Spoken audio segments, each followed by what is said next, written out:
Friends, welcome on Yourpedia and ECP. और ये मेरा दूसरा मैराथन वीडियो है फॉर एनवायरनमेंट। जो एग्ज़ाम आपका निकला है पंजाब पब्लिक सर्विस कमीशन में, assistant environment engineers and junior environment engineers का एग्ज़ाम। अगर आपने फॉर्म भरा है तो अच्छे तरीके से तैयारी करो, बिकॉज पेपर बिल्कुल आपका सिंपल पेपर आता है जिसमें अलग अलग टॉपिक्स जो हैं एनवायरनमेंट के वो कवर होते हैं एंड वो बहुत अच्छे तरीके से कवर किए जा सकते हैं। जो हमारा पहला वीडियो था असिस्टेंट एनवायरनमेंट और जूनियर एनवायरनमेंट इंजीनियर्स के लिए मैराथन क्वेश्चंस का, उसमें आई थिंक मैंने 100 क्वेश्चंस के आसपास कवर किए थे अलग अलग टॉपिक्स में से। आज दूसरा मैराथन है। कुछ 4-5 मैराथन्स को अगर आप गो थ्रू कर लेंगे तो आपके पास बहुत सा क्वेश्चन बैंक हो जाएगा और मेरे को लगता है आपके कंसेप्ट्स यहाँ से काफ़ी अच्छे बन जाएंगे। और पंजाब पब्लिक सर्विस कमीशन ने बहुत अच्छा सिलेबस दे रखा है इन एग्ज़ाम्स के लिए। जो जूनियर एनवायरनमेंट इंजीनियर और असिस्टेंट एनवायरनमेंट इंजीनियर का जो पेपर है उसका अगर ओनली आप क्वेश्चन बैंक कर लें योरपीडिया का और ईसीपी का, तो मेरे को लगता है आपके काफ़ी टॉपिक्स इसमें कवर हो जाएंगे। और इसमें जो आपका पेपर है वो ये है, जो पेपर का पैटर्न है वो ये है। आपको 120 क्वेश्चन आएंगे जिसमें 100 क्वेश्चन आपके टेक्निकल हैं और 20 क्वेश्चन आपके जो जनरल अवेयरनेस वाले टॉपिक्स हैं वो हैं। तो आपको इनको 100 क्वेश्चंस को बहुत अच्छे तरीके से फोकस करना है, बिकॉज 4 टॉपिक्स हैं सिलेबस के। ये एयर पोल्यूशन है, ऐसे आपके पास 4 टॉपिक हैं फ्रेंड्स। और एनवायरनमेंट की प्रिपरेशन करने के लिए योरपीडिया इज़ द बेस्ट प्लेटफॉर्म जहाँ से आप इसको तैयारी कर सकते हैं। तो एयर पोल्यूशन को बहुत डिटेल में अच्छे तरीके से कवर किया गया है। उसके बाद आपका सॉलिड वेस्ट मैनेजमेंट, ये दूसरा टॉपिक है।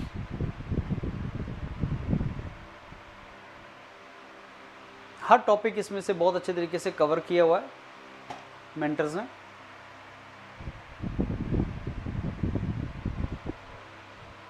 तीसरा topic Punjab public service commission के जो आपका एग्ज़ाम होने वाला है उसमें हाइड्रोलॉजी एंड ग्राउंड वाटर है।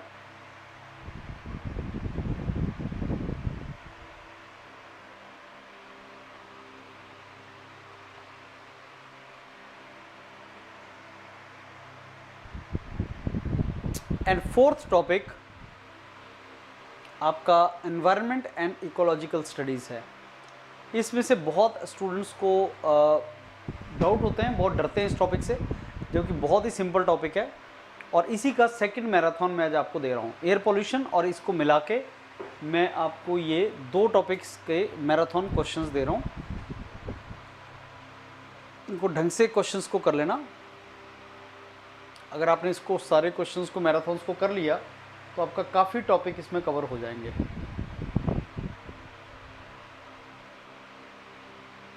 ओके, तो स्टार्ट करते हैं फ्रेंड्स। हमारा ये मैराथन सेकंड मैराथन है, क्वेश्चन बैंक है जो आपका इस एग्ज़ाम के लिए रिक्वायर्ड है। तो इसमें ये एक क्वेश्चन और उसका सोल्यूशन मैं आपसे डिस्कस करूँगा। तो पहला क्वेश्चन, ग्राफिकल रिप्रेजेंटेशन, जिसमें प्रोड्यूसर को आप कार्निवोर्स जो टॉप होता है, producer at the bottom of the base होता है, इस रिप्रेजेंटेशन को क्या बोलते हैं। जो इकोसिस्टम में आपके प्रोड्यूसर होते हैं, कुछ आपके कंज्यूमर होते हैं, first stage, second stage consumer, tertiary stage consumer, उनको ट्रॉपिक लेवल में बांटा होता है और उस ट्रॉपिक लेवल का क्या नाम है, तो उसको बोलते हैं इकोलॉजिकल पिरामिड। ये मैंने पहले इसमें भी आपसे डिस्कस किया था फर्स्ट मैराथन में। इसको इकोलॉजिकल बेसिकली पिरामिड का नाम दिया होता है, इकोलॉजिकल पिरामिड, जिसमें प्रोड्यूसर नॉर्मली बॉटम पे होता है और कंज्यूमर जो टॉप कार्निवोर्स होते हैं, टॉप पे होते हैं, वो कंज्यूमर होते हैं टर्शरी लेवल के। और ये अलग अलग ट्रॉपिक लेवल है फूड चेन का। और इस पूरे के पूरे इकोलॉजिकल जो पिरामिड है, कई बार एग्जाम में क्वेश्चन आ चुका है कि इकोलॉजिकल पिरामिड को दिया किसने था। तो 1927 में एल्टन ने, और इसको एल्टन पिरामिड, एल्टोनियन पिरामिड भी बोलते हैं, एल्टन के नाम से इस पिरामिड का नाम एल्टोनियन पिरामिड भी है। तो एल्टोनियन पिरामिड इसी को बोलते हैं। और इसमें अलग अलग पैरामीटर्स होते हैं। नंबर ऑफ द ऑर्गेनिज्म भी एक पिरामिड होता है, एक एनर्जी होता है, एक बायोमास होता है। तो इसके नाम पे 3 पिरामिड होते हैं, नंबर बेस पे पिरामिड, बायोमास के बेस पे पिरामिड और आपके ऑर्गेनिज्म, नंबर ऑफ ऑर्गेनिज्म के नाम पे पिरामिड। पिरामिड उल्टे भी हो सकते हैं, सीधे भी हो सकते हैं, लेकिन एक बात समझ के रखना कि जो एनर्जी पिरामिड होता है वो सीधा होता है, ऐसा होता है एनर्जी पिरामिड हमेशा। उल्टा पिरामिड का मतलब ऐसा होगा, अपराइट एंड इन्वर्टेड। तो अपराइट ये है और ये इन्वर्टेड है। इन्वर्टेड एंड अपराइट दोनों ही होते हैं। तो तीन तरह के पिरामिड होते हैं, एल्टोनियन पिरामिड बोलते हैं इनको। तीन तरह के पिरामिड होते हैं, नंबर के बेस पे, एनर्जी के बेस पे, बायोमास के बेस पे। एनर्जी होता है वो हमेशा आपका अपराइट होता है, एनर्जी अपराइट होता है। ये देखो, upright and inverted pyramid. Upright सबसे नीचे होता है प्रोड्यूसर, जो आपका प्रोड्यूस करता है, सन लाइट लेके एनर्जी प्रोड्यूस करता है, कैलोरीज प्रोड्यूस करता है। वो होता है आपका सारे के सारा ये प्लांट्स, वेजिटेशन। उसका हर्बीवोर्स आते हैं, उसके कार्निवोर्स आते हैं, टॉप कार्निवोर्स आते हैं।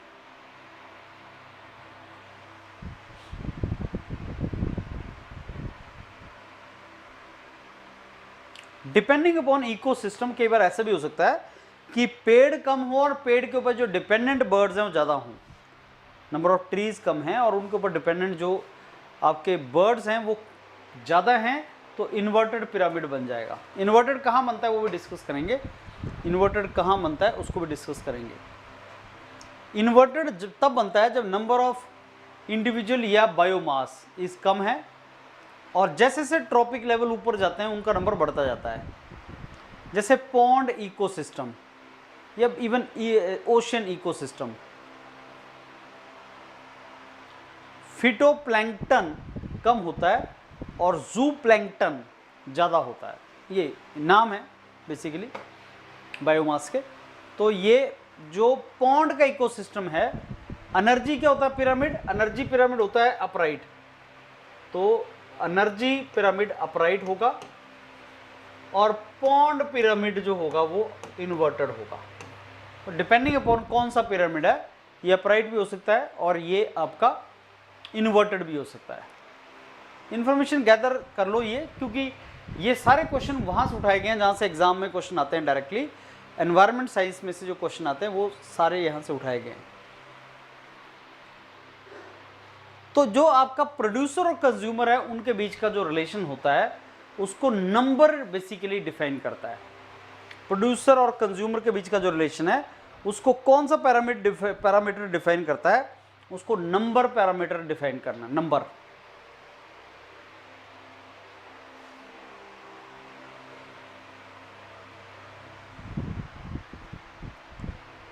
इकोलॉजिकल पिरामिड, कौन सी स्टेटमेंट इससे इनकरेक्ट है?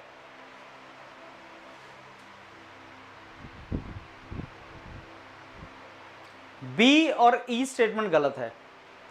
जो पिरामिड ऑफ एनर्जी है वो हमेशा अपराइट होता है। मैंने आपको बताया कि पिरामिड ऑफ एनर्जी जो है वो हमेशा अपराइट होता है। ऐसा बॉटम पे आपका जो है प्रोड्यूसर बैठा होता है जो सोलर एनर्जी से फोटोसिंथेसिस प्रोसेस से एनर्जी क्रिएट करता है। तो ई गलत है।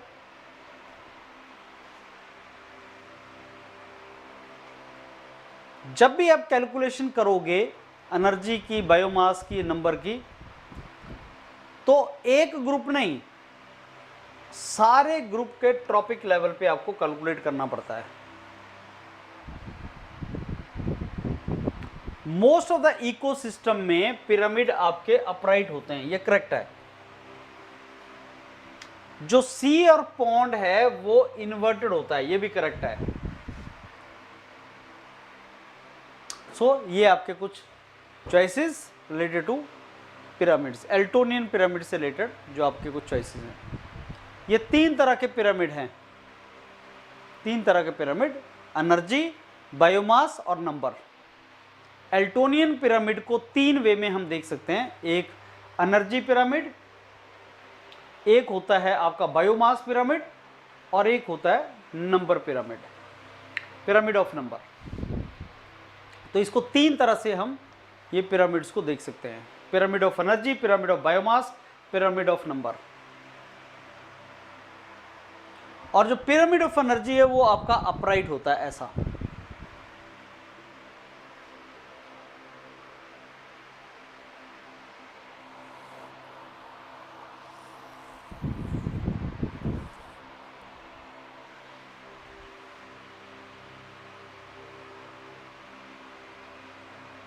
कुछ इंफॉर्मेशन अबाउट इकोलॉजिकल पिरामिड्स और एल्टोनियन पिरामिड्स। डिफरेंट ट्रॉपिक लेवल पे आप इनका रिलेशन बताते हो, और ये 3 तरह के नंबर, बायोमास और एनर्जी की फॉर्म में होते हैं। Normally number, biomass, energy pyramid जो होते हैं अपराइट होते हैं। जैसे जैसे प्रोड्यूसर से आप हाई ट्रॉपिक लेवल पे जाते हो तो इनका नंबर कम होता जाता है। कुछ इकोसिस्टम में number of pyramid of number and pyramid of biomass inverted होता है। जैसे सी में बायोमास का इन्वर्टेड होता है, लेकिन पिरामिड ऑफ एनर्जी हमेशा अपराइट होता है और ये इन्वर्टेड नहीं होता।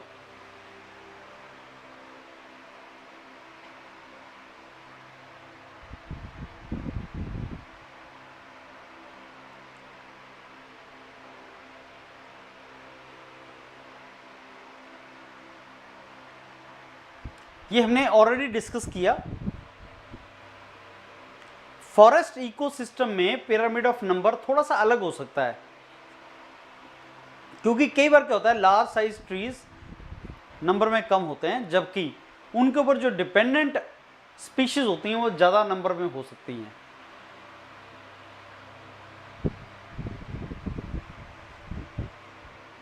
Pyramid of number of a tree ecosystem कई बार इन्वर्टेड हो सकता है। तो कौन से पिरामिड इन्वर्टेड हैं, कौन से पिरामिड अपराइट हैं, ध्यान से देखना पड़ेगा। कई बार क्या होता है, pyramid of sea, pyramid of pond, pyramid of forest trees inverted होते हैं। Pyramid of biomass in sea inverted होता है।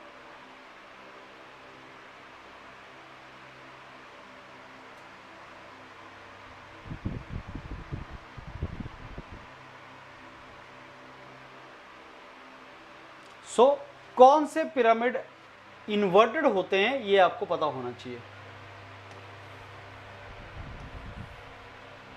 इन्वर्टेड,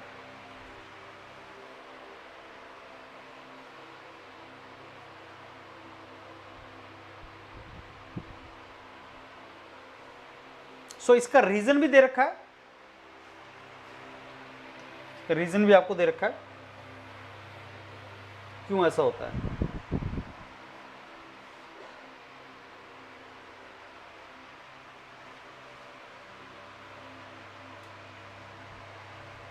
लेकिन पिरामिड ऑफ एनर्जी जो होता है वो हमेशा अपराइट होता है, ये आप याद कर लेना, this is very very important. Pyramid of energy हमेशा अपराइट होता है।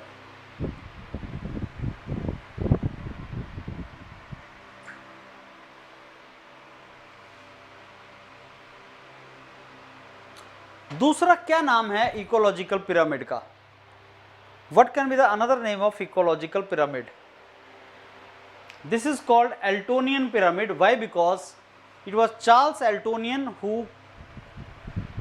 formulated these pyramids back in 1927.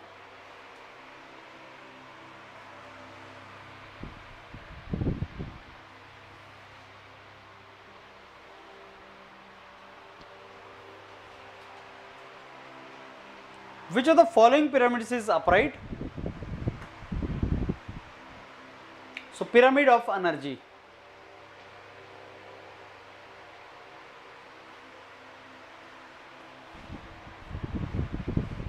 It shows the rate of flow of energy at different tropic level. You see, maximum energy comes from solar side, sun energy, and that is 100% energy goes to primary producers, plants. Then 10% energy goes to primary consumer, grasshoppers and all. Then further 10% of that, eventually 1% goes to secondary consumer, frog or something. Then 10% of that goes to next level, snake. Then 1%, 10% of that goes to even higher, maybe eagle. Eagle will eat snake, snake will eat frog, frog will have grasshopper, grasshopper will eat the plants, something like that.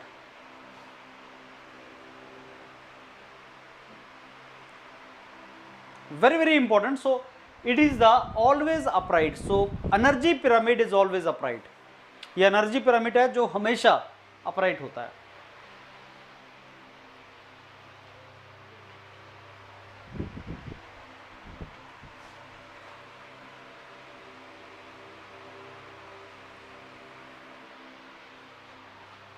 Forest में regulative forest play many functions.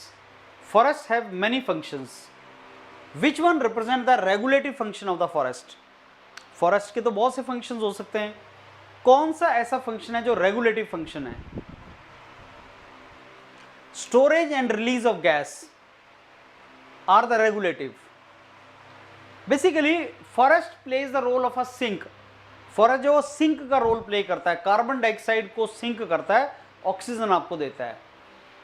Forest में बहुत से trees होते हैं जो photosynthesis process में carbon dioxide को consume करते हैं और ऑक्सीजन तुम्हें देते हैं.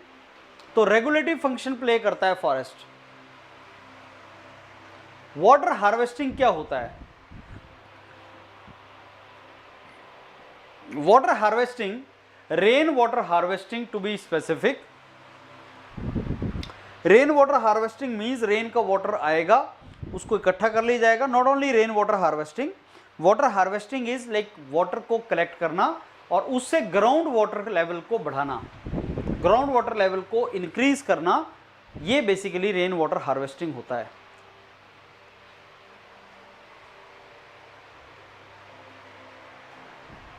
इनमें से कौन सा method environment point of view से बेस्ट है? ये 3 आर जो हैं वो वेस्ट मैनेजमेंट के हैं. Reuse, reduce and recycle. These are the 3 R's which are very important. Reduce, reuse, recycle. R R R बहुत इंपॉर्टेंट 3 आर्स हैं. वेस्ट मैनेजमेंट के 3 are.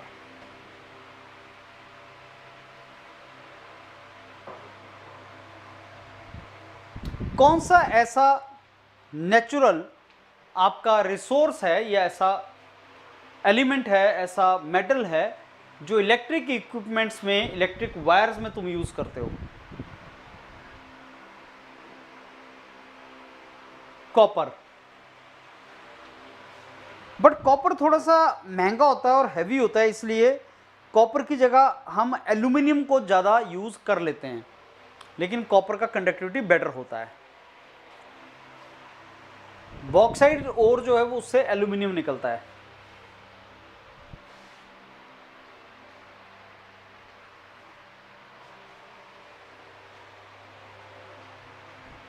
Aluminium is more used.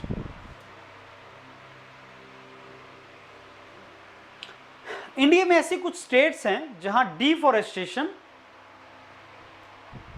Due to mining ज्यादा होता है. Mining कहां पे होती है इंडिया में? आपने सुना होगा गोल्ड माइन, डायमंड माइंस, पन्ना, जितने भी माइंस हैं मध्य प्रदेश में हैं. छत्तीसगढ़, झारखंड में तो है ही कोयले की और iron ore, iron mines, coal mines. Jharkhand, Chhattisgarh, Madhya Pradesh. और आप जानते हैं कि मध्य प्रदेश का ही पार्ट पहले झारखंड था, सॉरी छत्तीसगढ़ था. तो झारखंड और ये मध्य प्रदेश, छत्तीसगढ़, झारखंड, यहाँ पे बहुत सी ओर्स हैं. इनफैक्ट झारखंड को स्टेट ही इसलिए बनाया गया था बिहार से अलग करके कि इसमें बहुत सा नेचुरल ओर्स थी.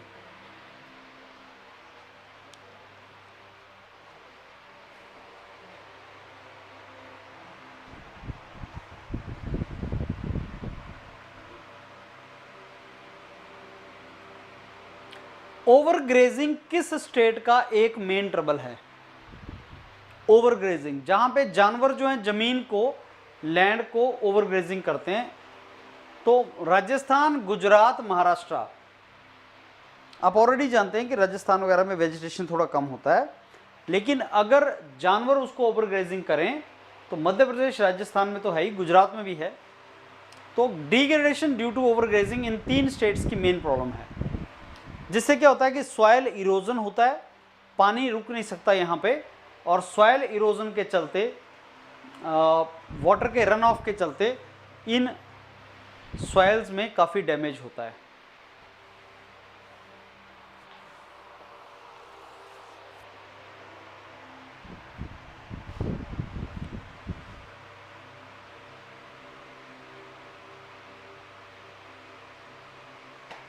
सॉयल इरोजन, जानवरों का ओवरग्रेज करना, ग्रेजिंग करना, ओवरग्रेजिंग से रन ऑफ होना एक मेन ट्रबल है। रन ऑफ होता है पानी के फ्लो होने से सॉयल इरोजन होना, वाटर का फ्लो करना, सॉयल इरोजन करना, रन ऑफ, वाटर फ्लो। अब 2 टर्म याद रखना, एक ओवरग्रेजिंग जो आपने देखा राजस्थान महाराष्ट्र वगैरह में ज़्यादा होती है, और एक आपका हिली एरियाज में टेरेस फार्मिंग। हिली एरिया में रन ऑफ को रोकने के लिए, वाटर फ्लो को रोकने के लिए, एज यू कैन सी खेत में पानी रुका हुआ है, तो रन ऑफ की प्रॉब्लम को कम करने के लिए इस तरीके से टेरेस फार्मिंग की जाती है। सो टेरेस फार्मिंग जो है वो रन ऑफ की प्रॉब्लम को रोकता है, टेरेस फार्मिंग।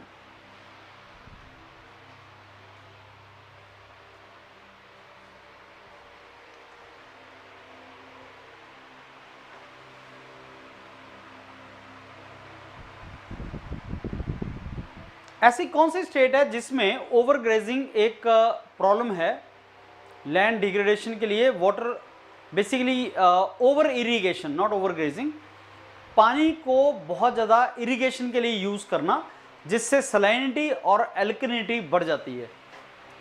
देखो रेन, एसिड रेन से हमने डिस्कस किया था, एसिड रेन से पानी में एसिडिटी बढ़ जाती है, और वाटर लॉगिंग, पानी के इकट्ठे हो जाने से सैलिनिटी एंड एल्कलिनिटी बढ़ जाती है।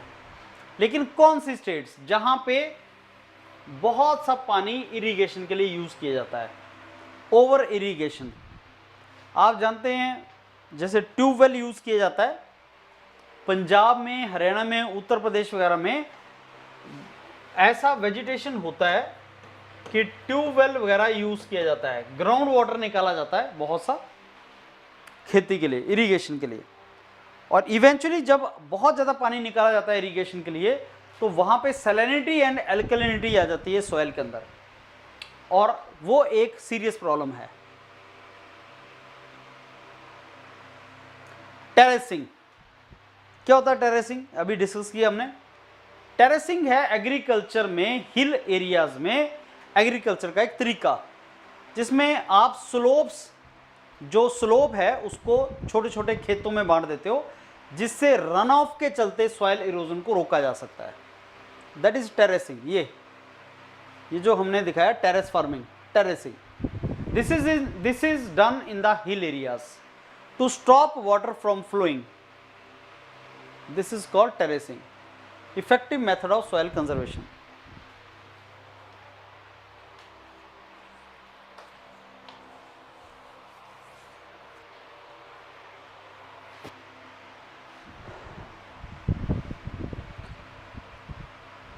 What can be the main factor for desertification? Desert बनना, डेजर्टिफिकेशन। देखो टूरिज्म नहीं होता, डेवलपमेंट एक्टिविटीज नहीं होता, इरिगेशन नहीं होता, ओवरग्रेजिंग होगा। ओवरग्रेजिंग ऑब्वियसली, जब आप ओवरग्रेजिंग करेंगे तो आप वेजिटेशन कम कर देते हैं, वेजिटेशन को रिड्यूस कर देते हैं, और जब वेजिटेशन रिड्यूस कर देते हैं तो डेजर्टिफिकेशन आने के चांस होते हैं।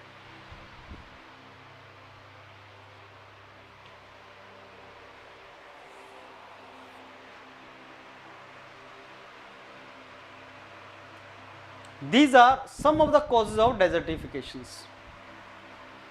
Some causes of desertification. Climate crisis. What is climate crisis? Climate change, global warming.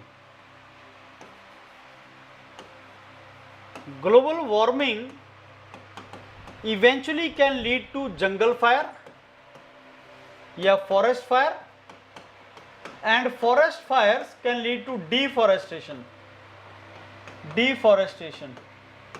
or this can also lead to climate change, and climate change eventually leads to drought or flood. Drought, flood, these kind of issues.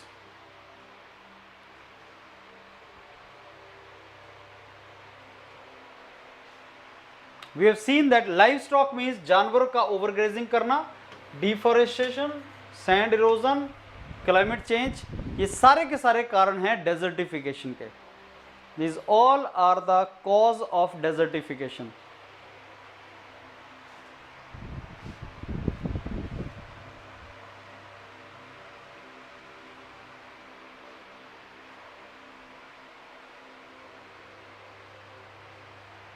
So overgrazing is because of the animals.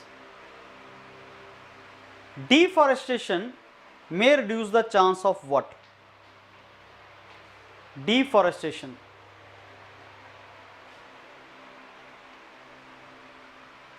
Erosion, deforestation increases the erosion. It increases the landslides.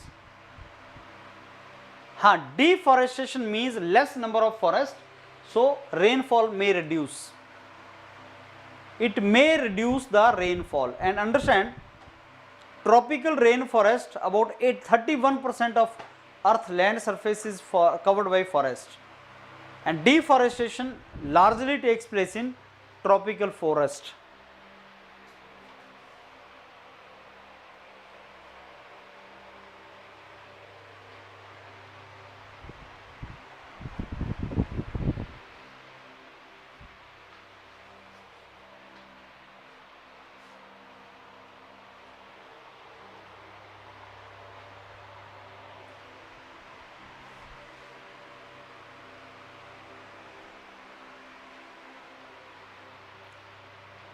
So largely deforestation is because of agriculture.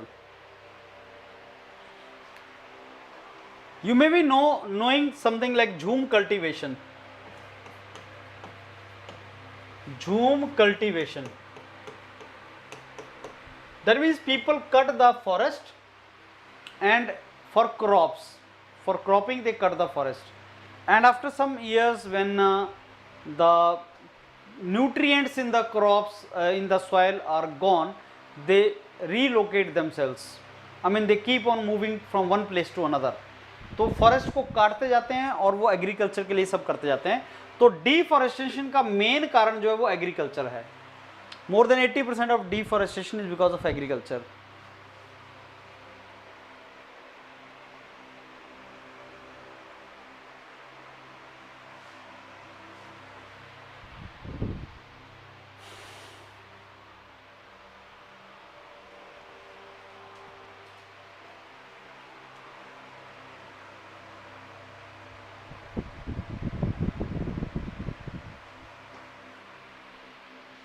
ऐसी कौन सी crop है जो बहुत effective है soil erosion को control करने के लिए, सॉइल इरोजन को रोकने के लिए?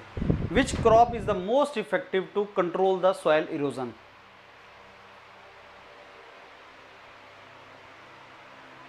This one is, any idea which one is this? Cotton, maize, pigeon pea, green gram, क्या है ये? This is the pigeon P.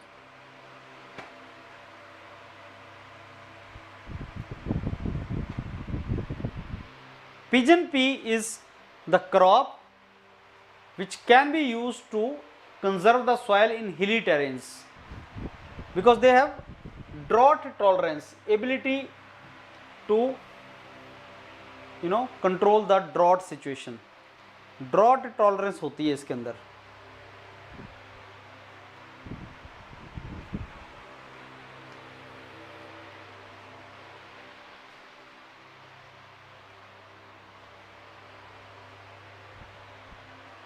So remember, this is the pigeon pea.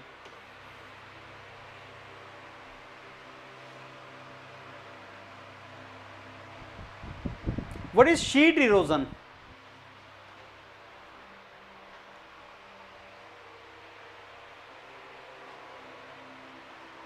Sheet, there are three kind of erosion: gully erosion, sheet erosion. We will do. Sheet erosion means upper layer निकल जाना, जो land का upper layer है। Uniform removal of soil, upper layer of the soil, thin layer basically of the soil. Rain water, surface rain water, the surface rain water which does not enter into the land. So the surface water which is not infiltrating in the ground, but it removes the soil in the thin layer. This is called sheet erosion.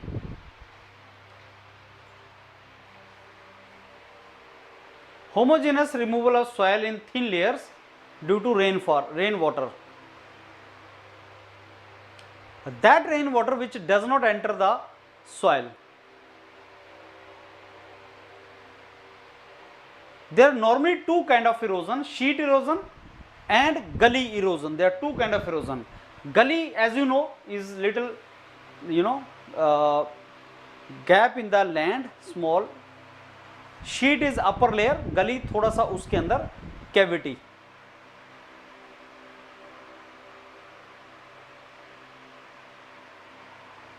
जब deep, गली means deep channel, deep channel को गली बोलते हैं। Sheet ऊपर वाला surface होता है और गली उसके बीच में स्पेस होता है। I will show you the diagram. और जब बहुत अमाउंट में वाटर फ्लो करता है, कंसंट्रेटेड वाटर फ्लो करता है, देन रिल इरोजन होता है उसके अंदर। So we'll be discussing three kind of erosions here. I'll show you the diagram, friends. Sheet erosion, gully erosion. आप देख रहे हैं, gully erosion is the worst type of erosion.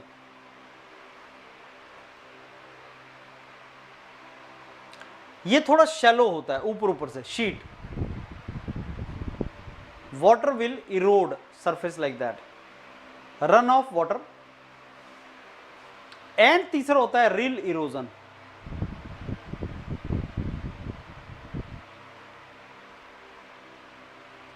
There is a water logging, because of the water logging पानी इकट्ठा हो जाता है, फिर इस तरीके से रिल इरोजन क्रिएट होता है। तो गली erosion, sheet erosion and reel erosion, तीन टाइप का इरोजन होता है।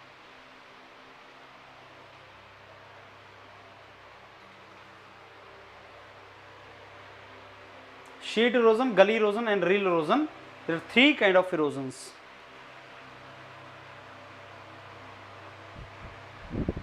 How do you celebrate 5th June? And what is the day? 5th June is what?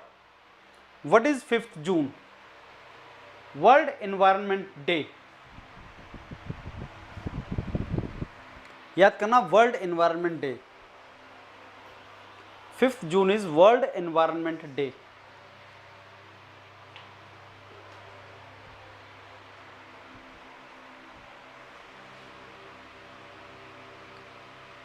World biodiversity day कब होता है?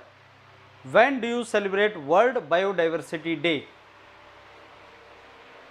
22 May is international day for biodiversity, world biodiversity day.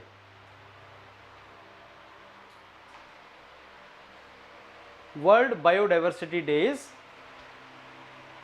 22 of May.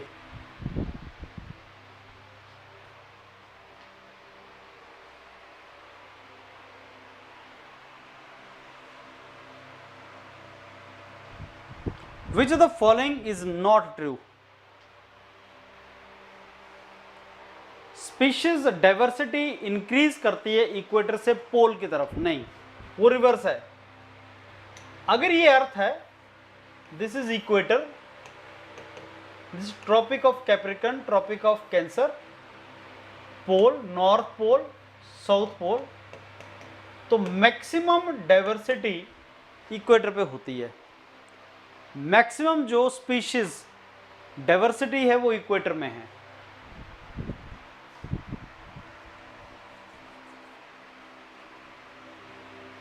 Tropics have more than temperate. सबसे पहले tropic आते हैं, फिर यहां temperate आते हैं, फिर पोल आते हैं।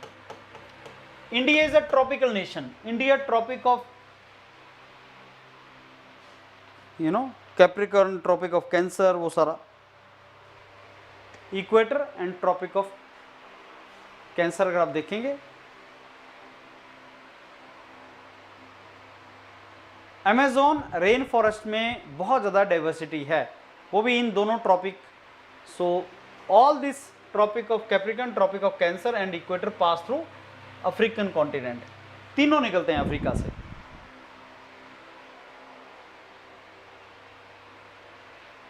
So as we move away from equator towards pole, so diversity जो है वो कम होती चली जाती है, decrease in diversity।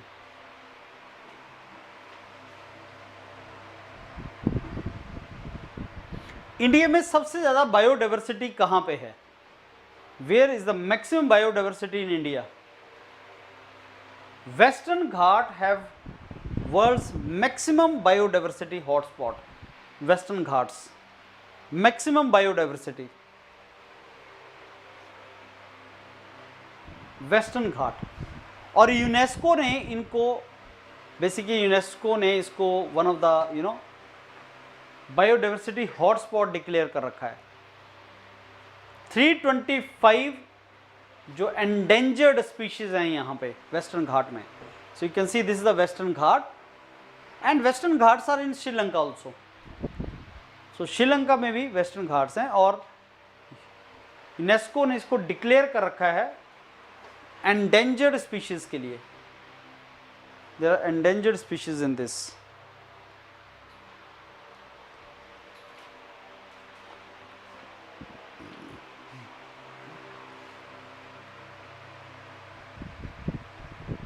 Noise pollution से क्या प्रॉब्लम होता है तुम्हें? What problem will come through noise pollution? What is the problem which you come across through noise pollution?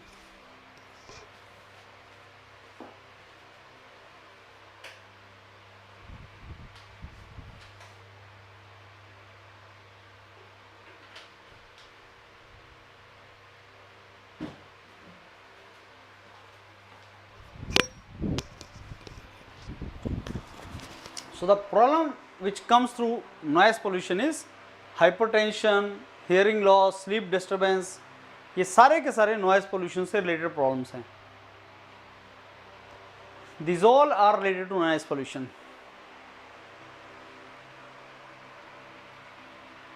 Noise is measured in decibel। कितना decibel होना चाहिए वर्क स्पेस पे, industries में, that should be very you should be very clear about what should be the noise। Residential में, residential area में what should be the permissible limit of noise? Decibel में कितनी होनी चाहिए ये याद कर लेना आप।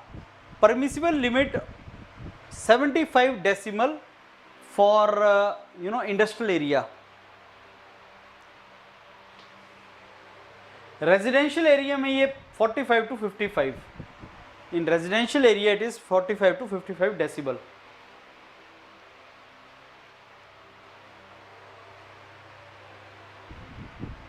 What is decibel? Is the logarithmic unit which is used to measure the sound level। Logarithmic limit to measure the sound level।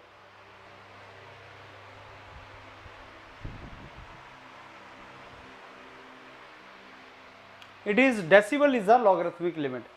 जैसे Richter scale is also logarithmic unit. दो क्वेश्चन एग्जाम में कई बार आते हैं। अर्थक्वेक को जो आप major करते हो, आप अर्थक्वेक की इंटेंसिटी को मेजर करने के लिए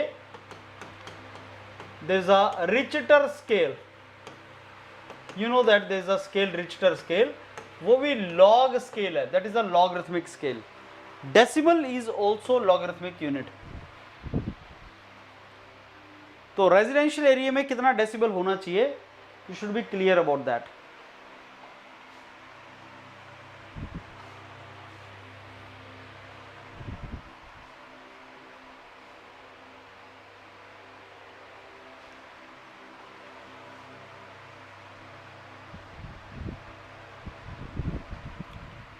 मैक्सिमम नॉइज कहां मिलता है इन सब चॉइसेस में जो आपको दे रखी हैं, इसमें तो मैक्सिमम नॉइज कहां मिलेगा?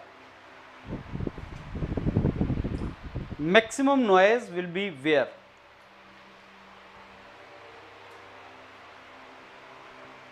That is in transportation.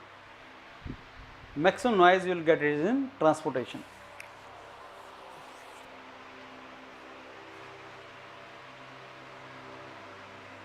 Electrostatic precipitator.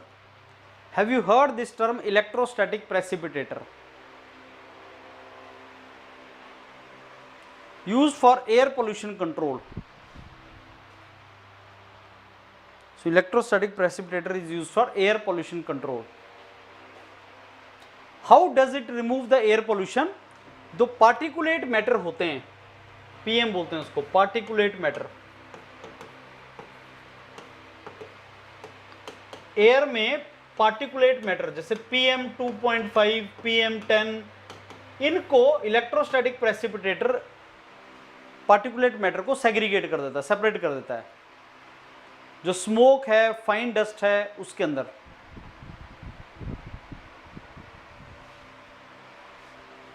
कैसे काम करता है electrostatic precipitator?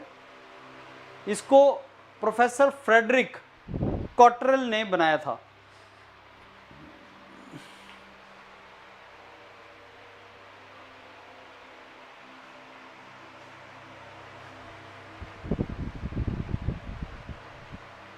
This is the diagram.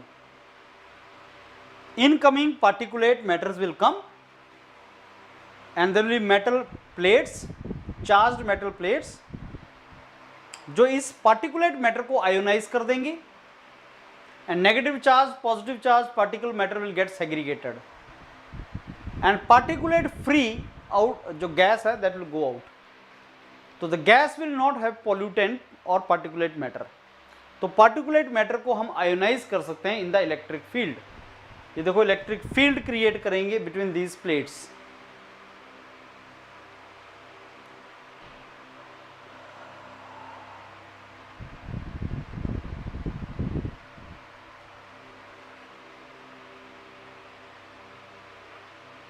What is another name of solar cell? Solar cell का दूसरा नाम क्या है? That is called photovoltaic cell. Photovoltaic cell क्या करता है? सन की एनर्जी को डायरेक्टली इलेक्ट्रिसिटी में कन्वर्ट करता है।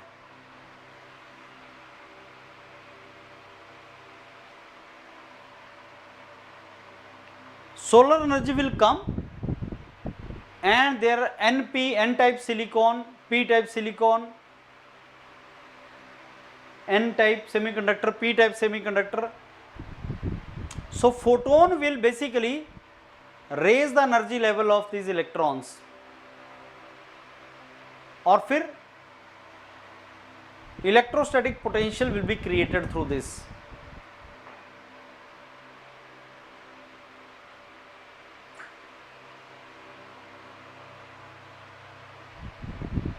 What is the voltage and power created in the single solar cell? जो सोलर सेल होते हैं उसमें कितनी पोटेंशियल और कितना पावर प्रोड्यूस होगा?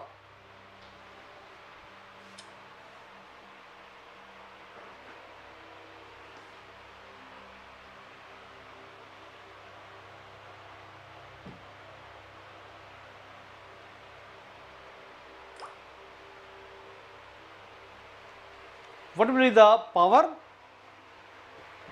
or voltage produced? So remember, a single solar cell produces 0.51 volt of voltage and 0.7 watt of electricity.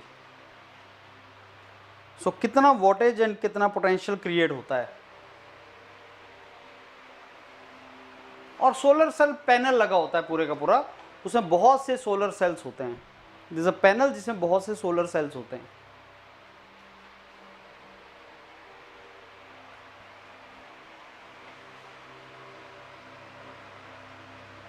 What do you mean by biomass? Biomass से आप क्या समझते हैं?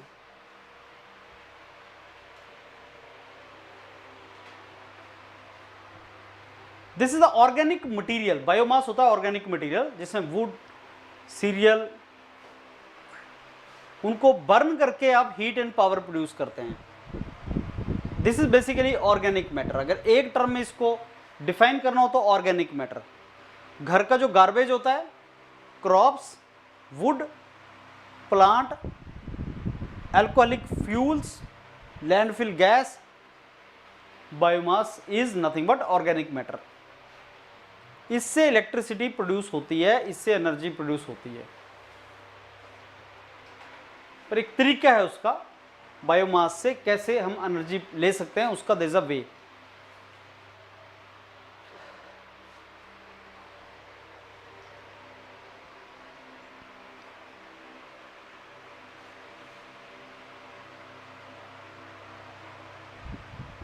Biomass can be used to make what?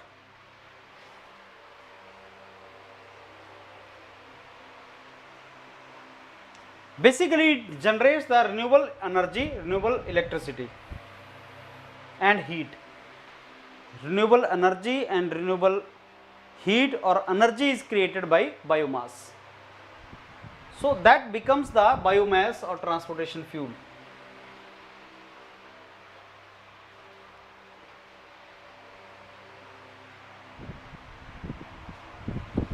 Biogas को और क्या बोलते हैं? What is the biogas called?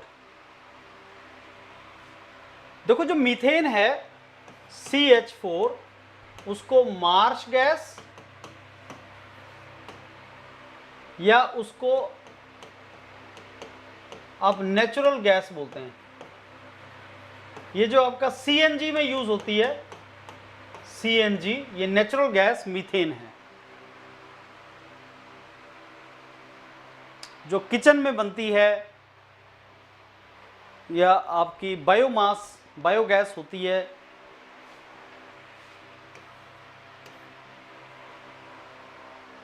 That is methane, natural gas. What is MHD? इसका नाम याद रखना, MHD क्या होता है? Magneto hydrodynamic power generator. और इलेक्ट्रिक पावर प्रोड्यूस करता है जब मूविंग फ्लूइड, जो आयोनाइज्ड गैस या प्लाज्मा होता है, एक मैग्नेटिक फील्ड में से निकलती है।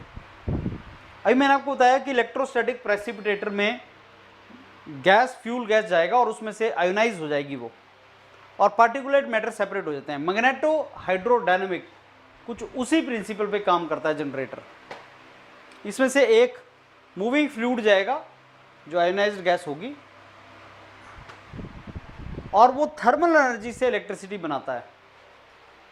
प्लाज्मा थर्मल एनर्जी है, high temperature gas.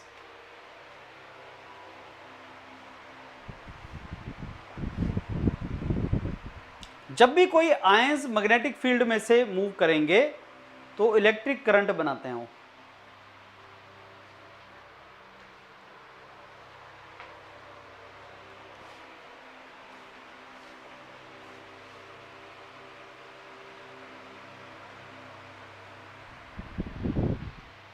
See this diagram.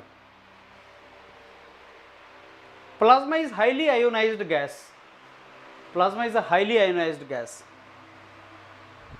This is a magnet, south and north pole of magnet. In the magnetic field, it is kept.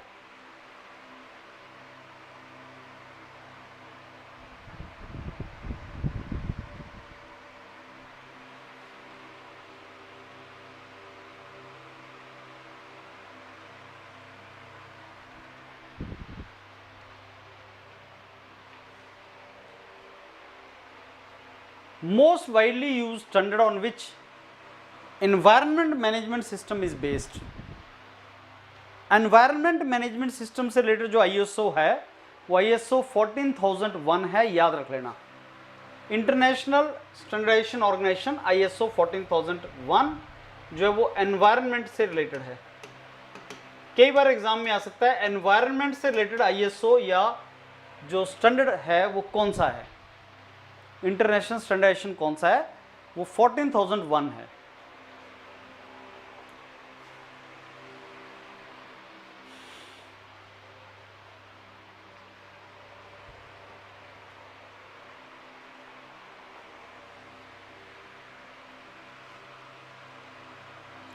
Environment management system का objective क्या है? What is the objective of EMS, Environment Management System? Yes, to increase the compliance of people with environment policies. Environment की बहुत सी policies and laws बने होते हैं, जैसे India के अंदर भी बहुत से एनवायरनमेंट को कंट्रोल करने वाले लॉज हैं, national international laws, so many laws. Environmental Protection Act 1986, ऐसे बहुत से लॉज हैं, उनका कंप्लायंस इंश्योर करना, वेस्टेज को रिड्यूस करना, पॉल्यूशन को रिड्यूस करना, ये सारे।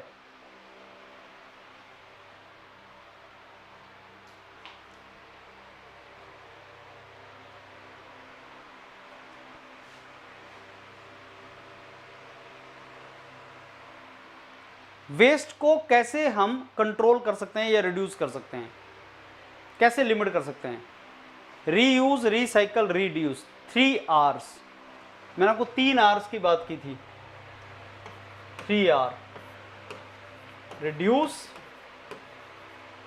Recycle, reuse.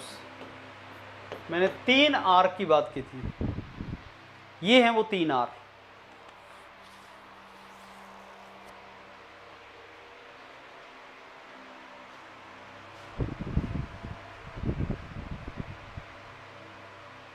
Environment management system के ऑब्जेक्टिव्स क्या हैं? What are the objectives of environment management system? पहले तो हमें कंप्लायंस को इंक्रीज करना है और वेस्टेज को रिड्यूस करना है। Maintaining the legal standards, waste reduction करना, जो भी एनवायरनमेंट पॉलिसीज बनी हैं उनको मॉनिटर करना, उनको इंप्लीमेंट करवाना। Reduce the use of green house gases, ज़्यादा ग्रीन या क्लीन एनर्जी को यूज करना। Reduce means green house gas का यूज को रिड्यूस करो, पॉल्यूशन को रिड्यूस करो।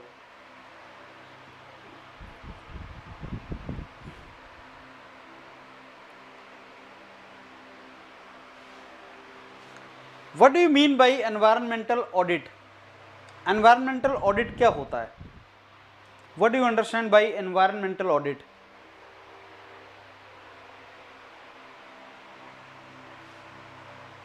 एनवायरमेंटल ऑडिट में यही होता है कि क्या आपका ऑर्गेनाइजेशन एनवायरमेंटल कंप्लाइंट है, are you following the policies and rules, environmental rules of the country और of the global treaties.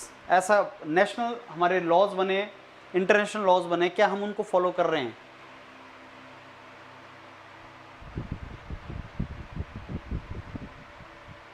Are we following this और नॉट?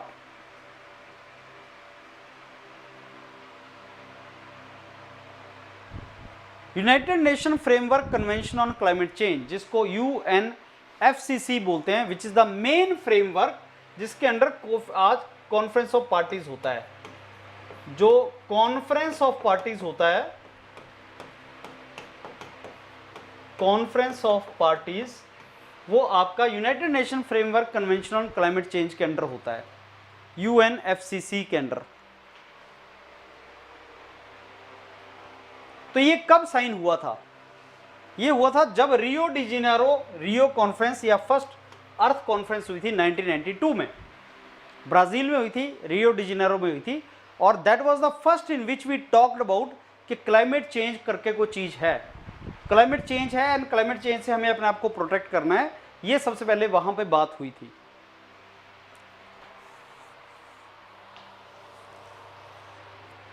तो United Nation Framework Convention on climate change 1992 में sign हुआ था। Important information है। Rio summit में जो Brazil में हुई थी, रियो डी जेनेरो अर्थ समिट, उसमें और भी डॉक्यूमेंट साइन हुए थे, not only United Nation Framework Convention on climate change but other documents also. कौन सा नहीं साइन हुआ था? तो ऑब्वियसली एयर पोल्यूशन की बात नहीं हुई थी, लेकिन convention to combat desertification, convention on biodiversity, convention on climate change, ये सब साइन हुए थे। This all got signed that time.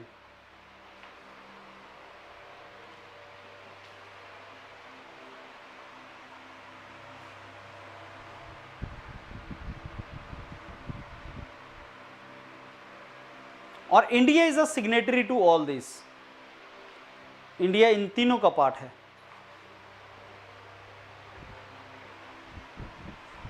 अगर आपसे को पूछे कि इंडिया में डेजर्टिफिकेशन का मेन कारण क्या है, क्यों डेजर्टिफिकेशन हो रहा है,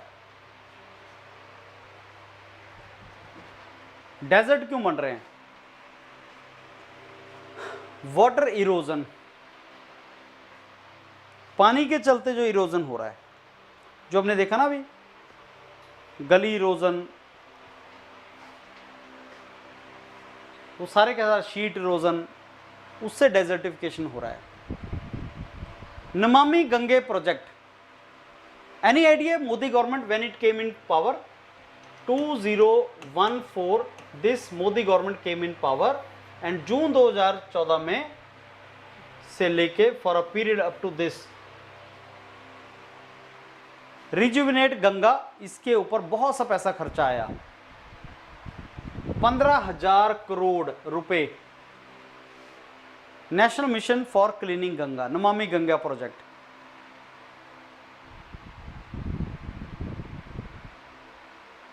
ओनली थिंग इज 15,000 करोड़ खर्चने के बाद भी क्या गंगा क्लीन हुई है, दैट इज अ क्वेश्चन।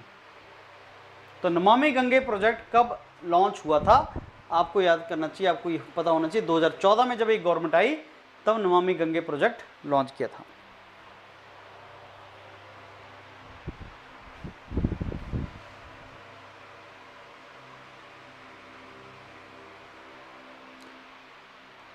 कई बार क्वेश्चन आता है कि कौन सी मिनिस्ट्री ने recently national framework for sediment management को लॉन्च किया है। National framework for sediment management कौन सी मिनिस्ट्री ने लॉन्च किया है? National framework for sediment management, जल शक्ति मिनिस्ट्री, मिनिस्ट्री ऑफ जल शक्ति ने अभी इसको लॉन्च किया है, national framework for sediment management. Integrated river basin management plan के अंडर ये सब है, इंटीग्रेटेड रिवर बेसिन मैनेजमेंट के अंदर।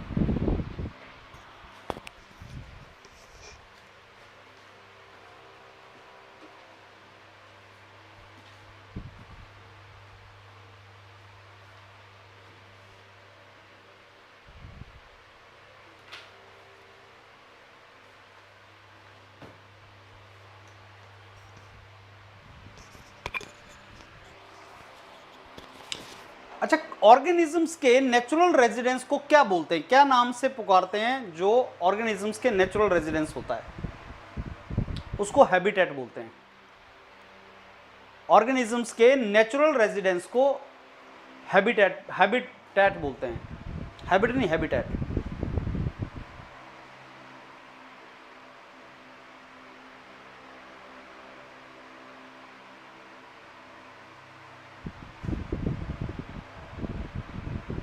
अडेप्टेशन क्या चीज होती है? What is the meaning of adapt करना?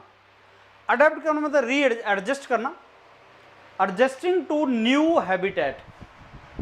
जैसे तुम्हारा सिचुएशन चेंज होता है, हैबिटेट चेंज होता है, तो कंडीशंस करना अपने आप को नए हैबिटेट के लिए कंडीशन करना, उसको अडेप्टेशन बोलते हैं।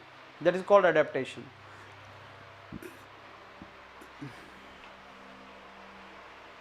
That is called adaptation.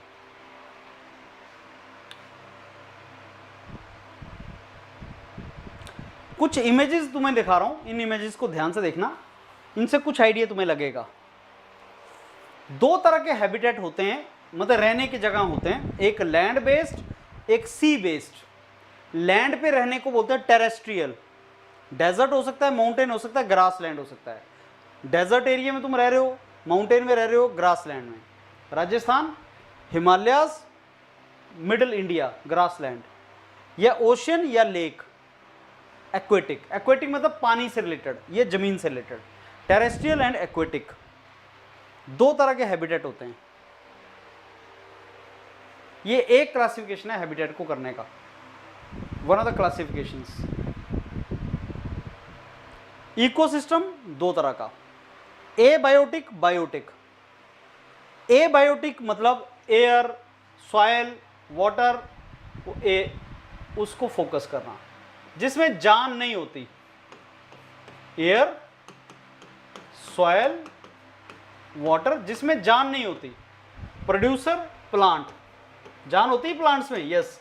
Consumer भी दो तरह के हैं, प्राइमरी, डीकम्पोज, जो माइक्रोब्स होते हैं, माइक्रोब्स, इन सब में जान होती है। बेसिकली बायोटिक मीन्स जिनके अंदर लाइफ होती है और जिनके अंदर नो लाइफ। हम इसको मार नहीं सकते, एबायोटिक फैक्टर को मार नहीं सकते। Primary herbivores, secondary primary carnivores, secondary carnivores. Eagle, snake, may be frog और may be grasshopper. Biotic, abiotic, ecosystem.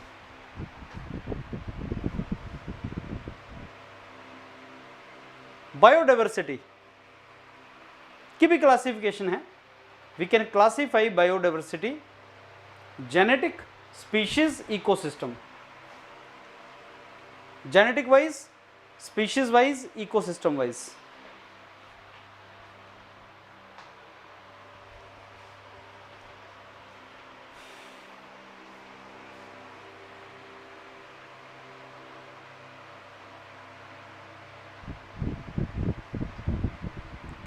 Wide variety of living organisms को क्या बोलते हैं?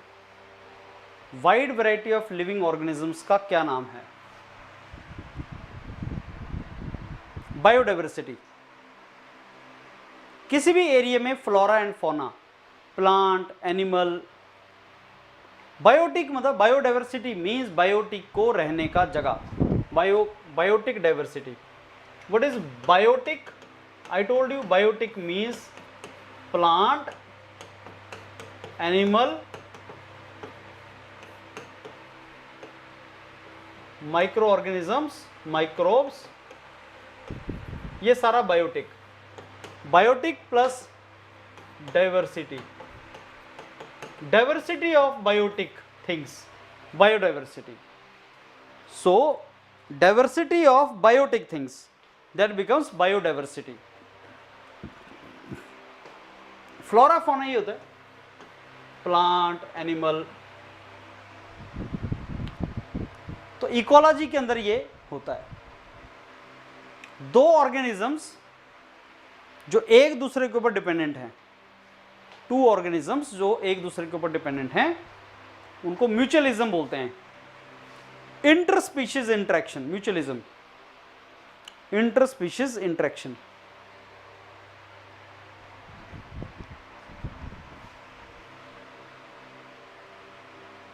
What is heliophyte?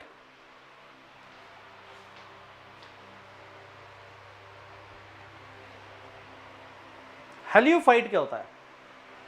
Heat resistant plant, जो बहुत गर्मी में लगते हैं, जिनको हीट को रेजिस्ट करना है, बहुत ज़्यादा ये बहुत ज़्यादा इवेपोरेट नहीं कर सकते, high level of insulation, solar energy, they need to adapt to hot environment. छोटे पत्ते होते हैं इनके, हेरी होते हैं, एक्सेसिव सोलर रेडिएशन होती है, वाटर लॉस बहुत ज़्यादा होता है। इनके लीव्स में lot of double palisade layers होती हैं, इनको हेलियोफाइट बोलते हैं। सूरजमुखी, सनफ्लावर। सियोफाइट्स, जिनमें ऐसा कुछ नहीं है, shady plants, trees. Sciophytes and heliophytes, ये दो नाम हैं, थोड़े से याद रखना, एग्जाम में आते हैं। कैसे होता है इनका, फीचर्स कैसे होते हैं इनमें, प्लांट्स कैसा, इनका लीव्स कैसे होते हैं।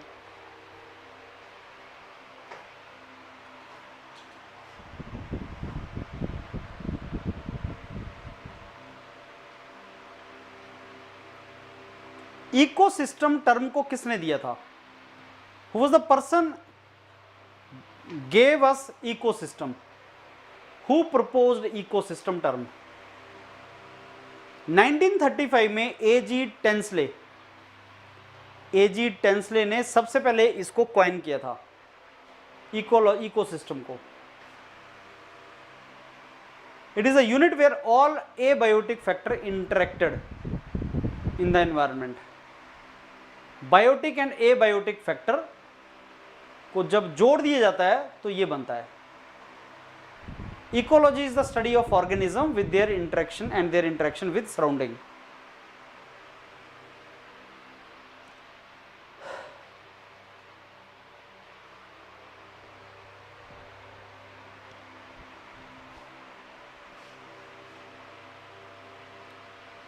Remember the percentage of nitrogen, oxygen and carbon dioxide and all. So 78% is nitrogen. Most abundant gas in the atmosphere is nitrogen, 78%. तो एयर के अंदर nitrogen, oxygen and carbon dioxide is not pollutant. अगर आपसे पूछे pollutant क्या है तो आप बोलोगे carbon monoxide, SOx, NOx, these are pollutant. But oxygen, nitrogen, CO2, they are not pollutant. They are not pollutant. So 78% is nitrogen, oxygen is 20%, carbon dioxide is 0.04%. But अगर carbon dioxide बढ़ जाए, it is a greenhouse gas. It is a major greenhouse gas, carbon dioxide.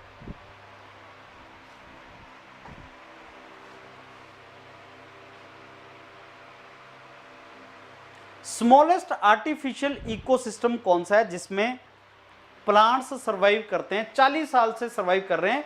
फॉल्सम bottle में एक bottle है, evacuated bottle है, evacuation है इसके अंदर, और वो फॉल्सम बॉटल है जो 40 साल से ये प्लांट्स को ग्रो करवाया रखा है, जिसके अंदर आर्टिफिशियल इकोसिस्टम है। Artificial ecosystem, self sustaining artificial ecosystem, Folsome bottle.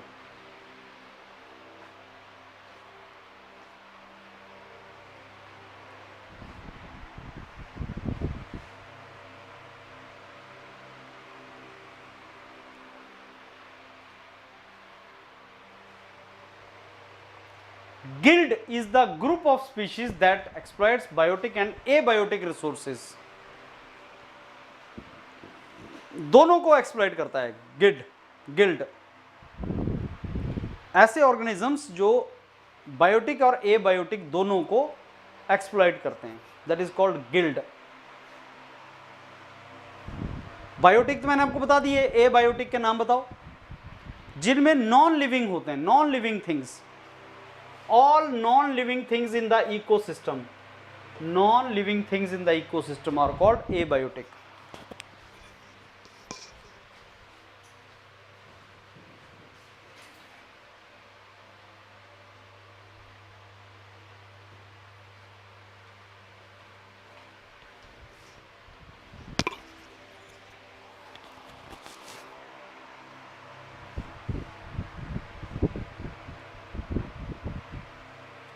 Set of ecosystem is called what?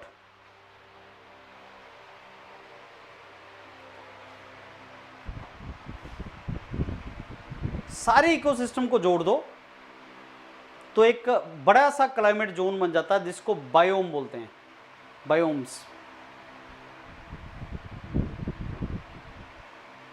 Collective term used for ecosystem.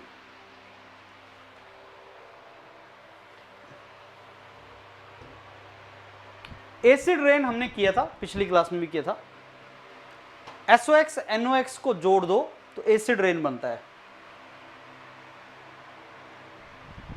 So SOx, NOx will give you H2SO4, HNO3।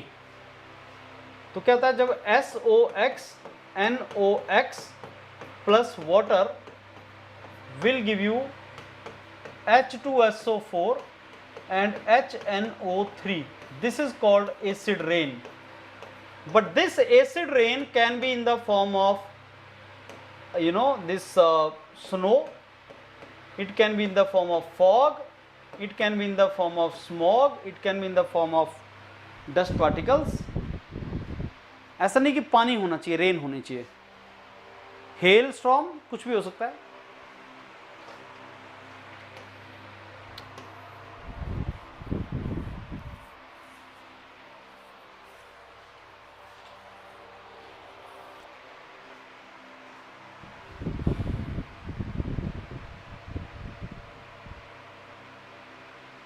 Green house gas effect क्यों होता है? What is the cause of green house gas effect?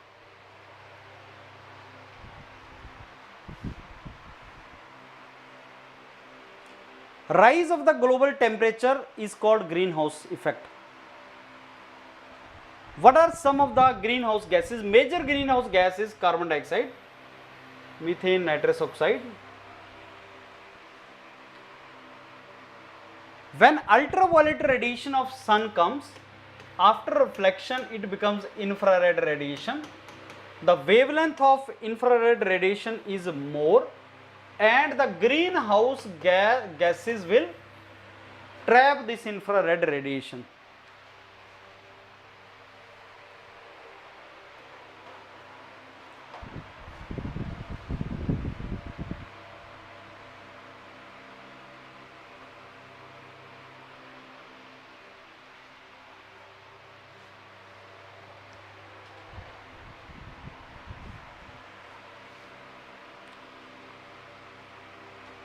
The result of acid disposition is, acid rain से क्या होता है?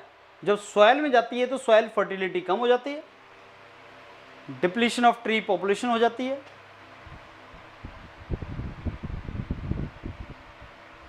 So that dying forest and lakes, जब आपकी acidity बढ़ जाती है सॉइल की एंड वाटर की, तो these problem start coming.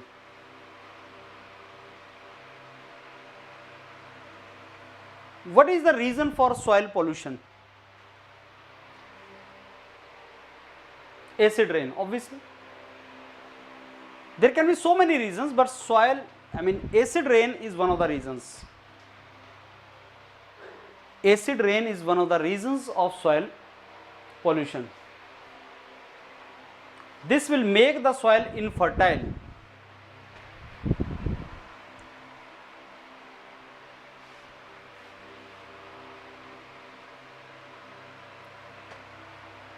Deforestation सबसे ज़्यादा झूम कल्टीवेशन, शिफ्ट एग्रीकल्चर जो बोलते हैं, ओवर ग्रेजिंग, इसकी वजह से होता है.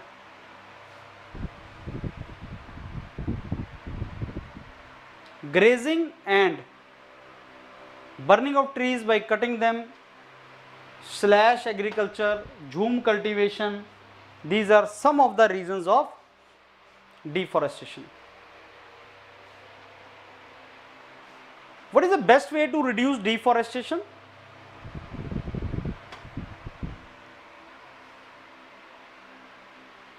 ट्रीज लगाओ. एफॉरेस्टेशन बड़ा कॉमन सेंस टाइप का क्वेश्चन लग रहा है. डिफॉरेस्टेशन को फाइट करने का तरीका क्या है? Afforestation, grow more trees. If you grow more trees it will become afforestation.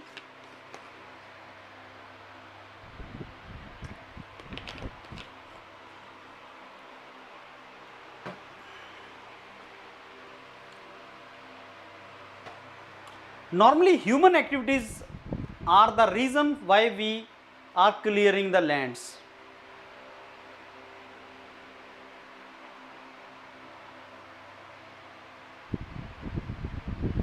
So human activities are the main reason why we are clearing lands and basically creating land for cropping. Wildfire का main reason क्या है? There are so many reasons. Climate change, but climate change is also because of human activity.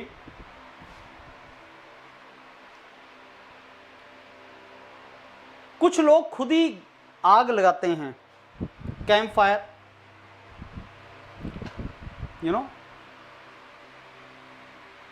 आपने खुद ही to clean the forest so that you get good grass for your cattle, तो आग लगा देते हैं फॉरेस्ट को. Eventually human activity the main cause of wild fire.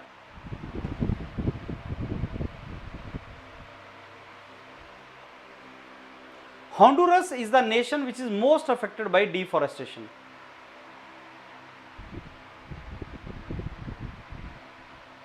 Honduras.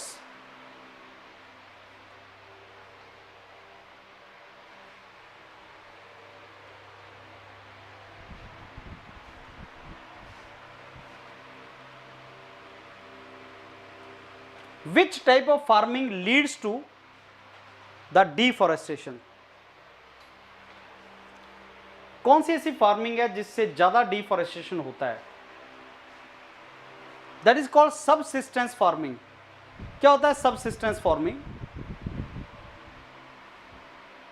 Subsistence farming means you are doing farming for your own consumption. जैसे जैसे population बढ़ेगा, people want food and to get food for their survival they do farming, subsistence farming. But उसमें होता क्या है, वो बहुत effective efficient farming नहीं होती, तो आप बहुत ज़्यादा एरिया में फार्मिंग करनी पड़ती है आपको।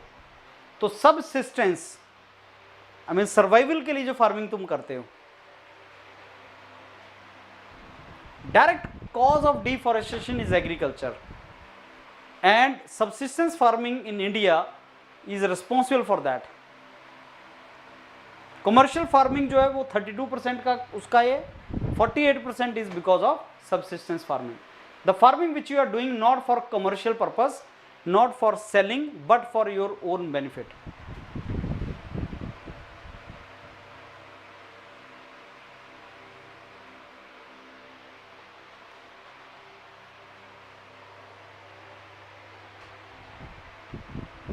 Why to conserve the natural resource?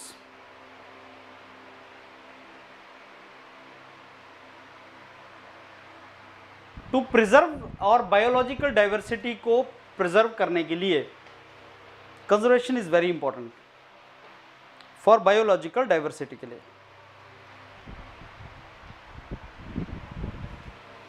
Why do we want natural resource to be conserved?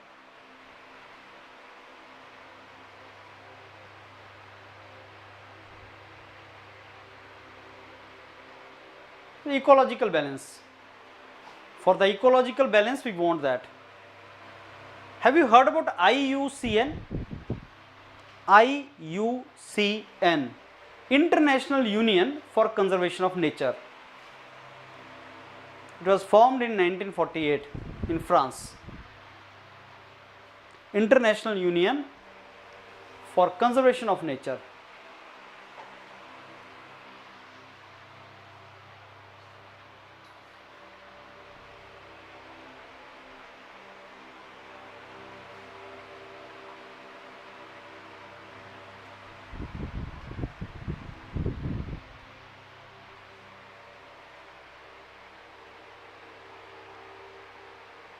What is bioprospecting?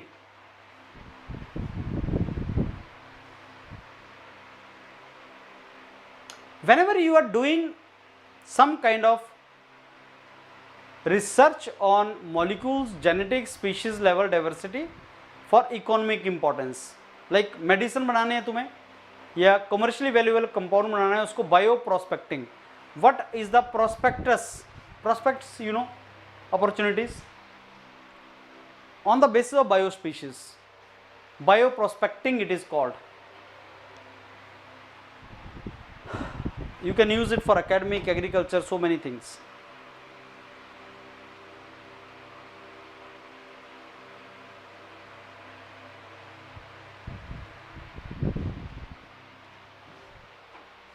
Bioprospecting.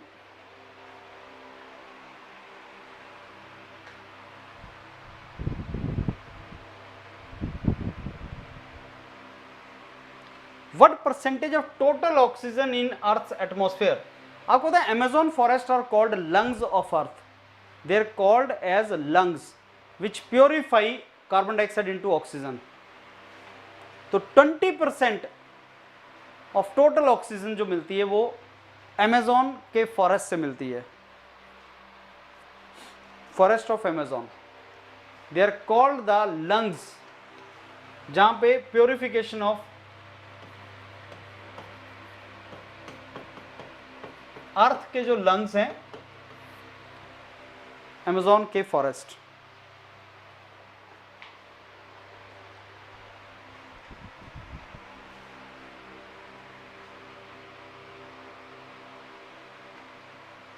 They are largest tropical rainforest.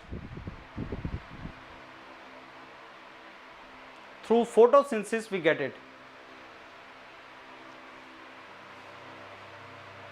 Which of the following is example of conservation?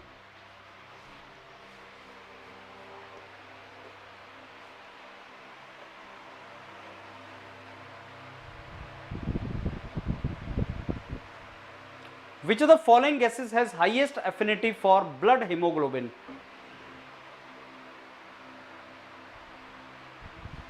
Carbon monoxide is very dangerous gas for human lungs. This is the dangerous gas, quite dangerous. Carbon dioxide is not dangerous, but carbon monoxide.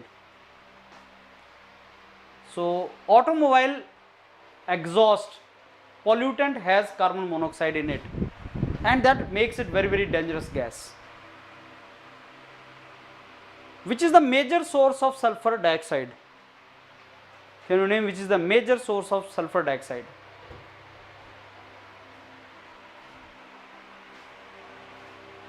So volcanic eruption gives you, जब भी volcanic eruption होता है तो sulphur dioxide मिलती है.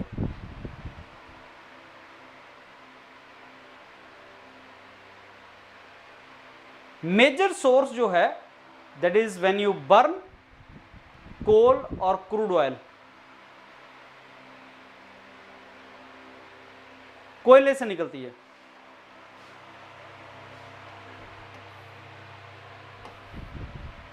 Power plant. Power plants make use of coal. Automobile में coal use नहीं होता, कोयला यूज नहीं करते तुम. व्हीकल्स में कहां कोयला यूज करते हैं? पेट्रोल यूज करते हैं, डीजल यूज करते हैं, सीएनजी यूज करते हैं. पावर प्लांट में कोयला यूज करते हैं.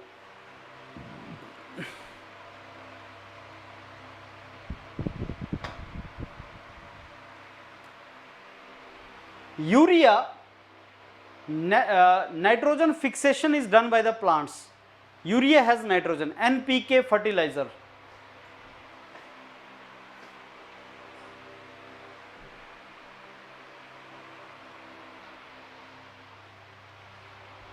Ammonia oxidizing bacteria. Aerobic condition. Nitrous oxide मिलता है बैक्टीरियल रिएक्शन से. नाइट्रस ऑक्साइड देता है.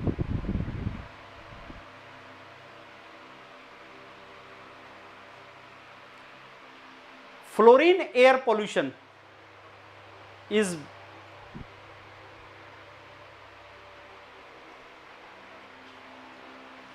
coal combustion, steel industries, phosphate fertilizer, all give fluorine air pollution.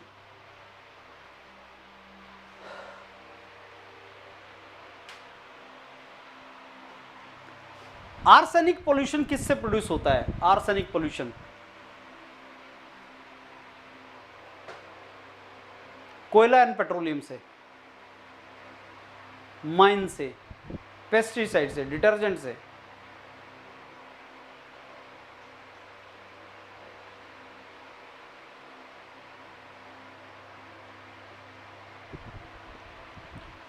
Which equipment are you using to remove the particulate matter? PM. मैंने आपको बताया था electrostatic precipitator. It is used from power plant to refineries to cement manufacture. Wherever there is a particulate matter, dust में होता है, smoke में होता है particulate matter. Dust का size is PM10, smoke में PM2.5. So wherever there is a particulate matter, you can use electrostatic precipitator there.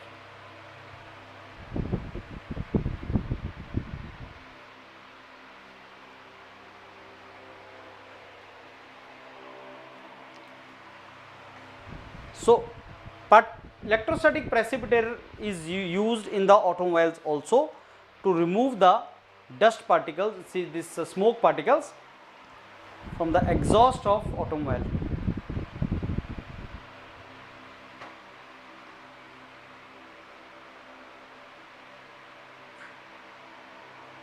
Fly ash, dust, cement dust, all these are removed by electrostatic precipitator. In questions को ध्यान से कर लो, बहुत important questions है ये. अगर आप एनवायरनमेंट साइंस से रिलेटेड कोई एग्जाम लिखने जा रहे हैं तो ये बहुत इंपॉर्टेंट आपके लिए मैराथन्स हैं. Which kind of process is electrostatic precipitation? It is a physical process because we create electric field to ionize particulates and separate these. तो आयोनाइज करते हैं और उनको आयोनाइज करके डेविएट कर देते हैं. It's a physical process. Physical separation of particles. Physical separation of the particles.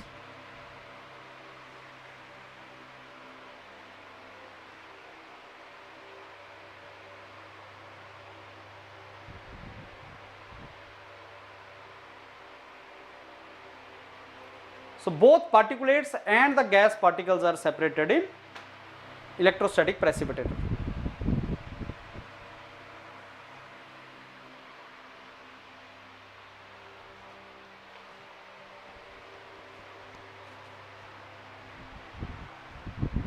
So we join multiple precipitators in parallel to get high efficiency.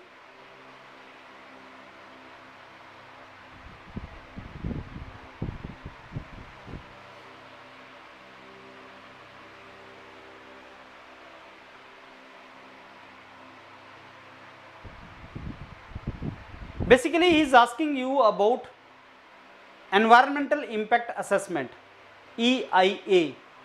So to know about environment assessment is environment impact assessment actually. So sometimes you will say this as EA, environment impact assessment को वो EA लिख देगा. Which is the best way to control noise pollution among 4 fundamental ways? इनमें से कौन सा best है? केवल बड़े कॉमन सेंस टाइप क्वेश्चन वो आपसे पूछेगा. Something which will look like very natural to you.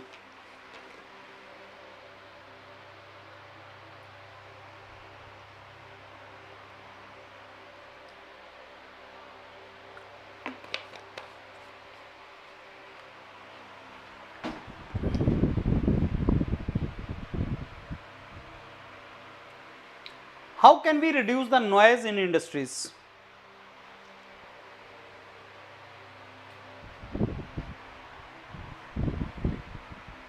Machineries को आइसोलेट कर दो अकॉस्टिकली. अकॉस्टिक एब्जॉर्बिंग मटेरियल लगा दो मशीनरी के आसपास. Isolated machines through enclosure. Noise pollution को कम करने का जो तरीका है वो ये है कि आप एनक्लोजर बना दो जो अकॉस्टिक एब्जॉर्ब कर लेता है एनर्जी. अकॉस्टिकली इसको बेसिकली आप आइसोलेट कर सकते हो. मेन सोर्स क्या है वेहिकुलर नॉइज का? What is the main source of vehicular noise?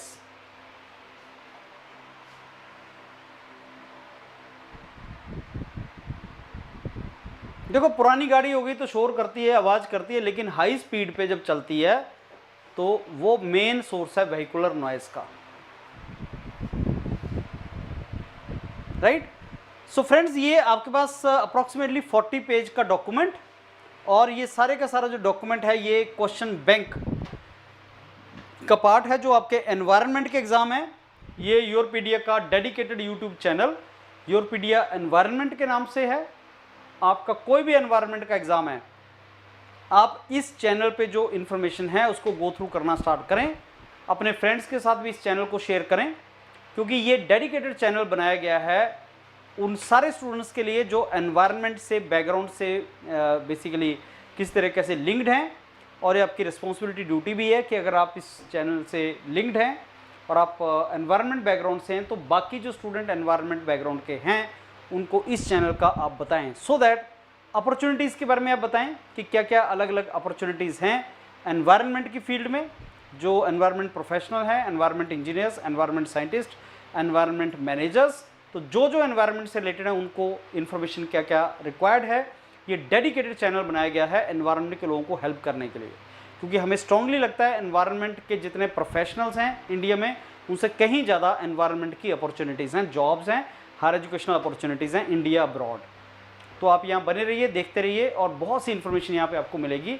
आप योरपीडिया पे एनवायरनमेंट से रिलेटेड अपना करियर परस्यू कर सकते हैं. All the very best. Thank you.